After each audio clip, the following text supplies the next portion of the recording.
Hey everyone, Paul Johnson from Waconia, Minnesota, and also part of the Laughing Trout Fly Tying Club.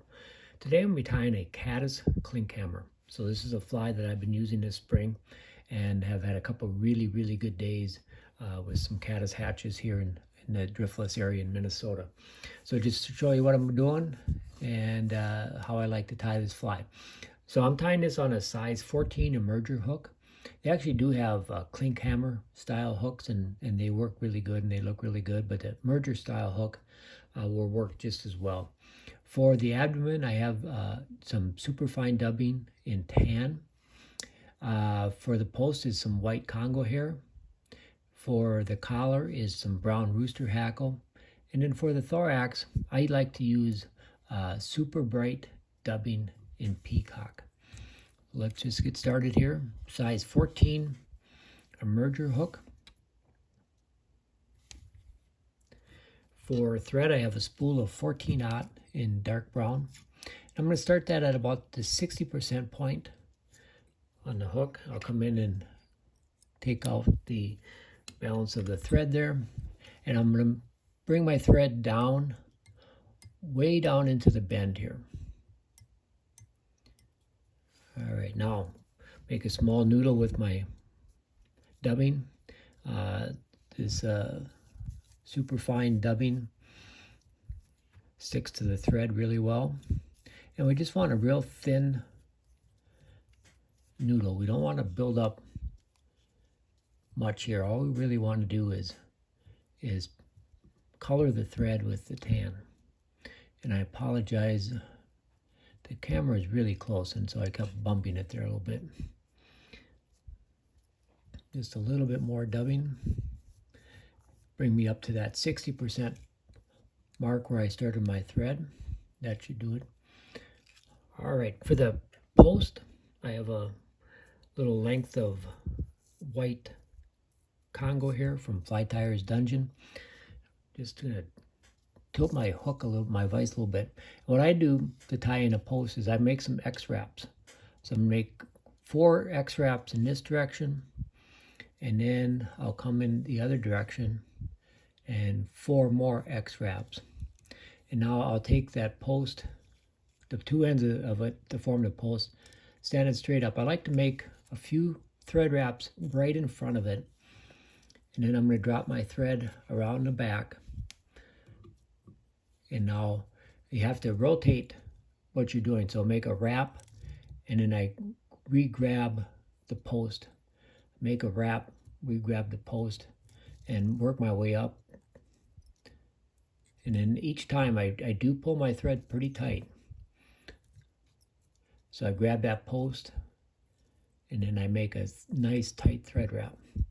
Now I'll work my way back down. And now I like to make a few X wraps just to help lock that post into place. Now I have a brown rooster hackle. You can see it, I've trimmed the ends of it a little bit. And I'm going to tie that in so the dull side of the hook is going to end up facing the post. So I'm going to wrap that right to the post.